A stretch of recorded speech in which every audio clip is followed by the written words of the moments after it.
আগামী জাতীয় সংসদ নির্বাচনের জন্য খুলনার ৬টি আসনের সম্ভাব্য প্রার্থী ঘোষণা করেছে বাংলাদেশ জামায়াতে ইসলামী।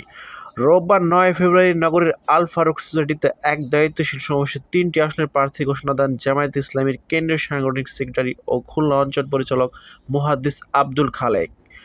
এর আগে আরও প্রার্থী ঘোষণা করা হয়।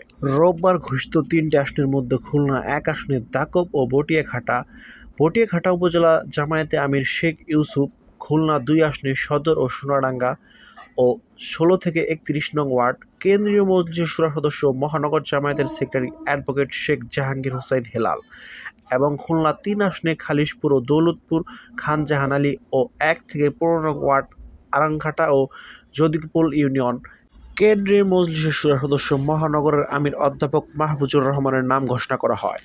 এর আগে খুলনা ৪ আসনে রূপসা, দিঘালিয়া ও তোরখোদা খুলনা জেলা নায়েবে আমির অধ্যক্ষ মাওলানা কবিরুল ইসলাম, খুলনা ৫ আসনে ডুমুরিয়া ও ফুলতলা জামায়াতের সেক্রেটারি জেনারেল এই আসনের সাবেক সংসদ সদস্য অধ্যাপক মিয়া গোলাম পরোয়ার এবং খুলনা ৬ আসনে কয়রা ও পাইকগাছা কেন্দ্রীয় মজলিসের কর্মপরিষদ সদস্য ও খুলনা অঞ্চলের সহকারী পরিচালক মাওলানা আবুল কালাম আজাদের নাম ঘোষণা করা হয়। এ নিয়ে জামায়াতে ইসলামী খুলনার ৬টি আসনের সবকটিতে তাদের প্রার্থী ঘোষণা করল। এছাড়া সাতক্ষীরার ৪টি, বাগেরহাটের ৪টি আসনেও ইতিমধ্যে প্রার্থী ঘোষণা করেছে দলের নেতারা।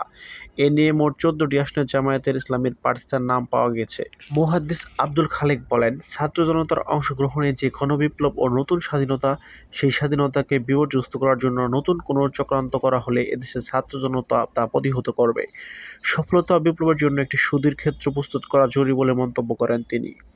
সভায় আরও উপস্থিত ছিলেন দলের কেন্দ্রীয় কর্মপরিষদ সদস্য, খুলনা অঞ্চলের সহকারী পরিচালক মাওলানা আবুল কালাম আজাদ, কেন্দ্রীয় মজলিসের শুরা সদস্য খুলনা জেলা আমির মাওলানা এমরান হোসাইন, নায়েবে আমির মাওলানা কবিরুল ইসলাম, মহানগর নায়েবে আমির অধ্যাপক নজিবুর রহমান, জেলা সেক্রেটারি মুন্সি মিজানুর রহমান, মহানগর সেক্রেটারি অ্যাডভোকেট শেখ জাহাঙ্গীর হোসাইন হেলাল, জেলা সহকারী সেক্রেটারি মুন্সি মইনুল ইসলাম, মহানগরীর সহকারী সেক্রেটারি প্রিন্সিপাল শেখ জাহাঙ্গীর আলম ও আজিজুল ইসলাম ফারাজি, মাওলানা আনম আব্দুল কুদ্দুস, মাওলানা আবু বকর সিদ্দিক, ইসলামী ছাত্র শিবিরের কেন্দ্রীয় কার্যকরী পরিষদ সদস্য, মহানগরীর সভাপতি আরাফাত হোসেন মিলন ও সেক্রেটারি রাকিব হাসান।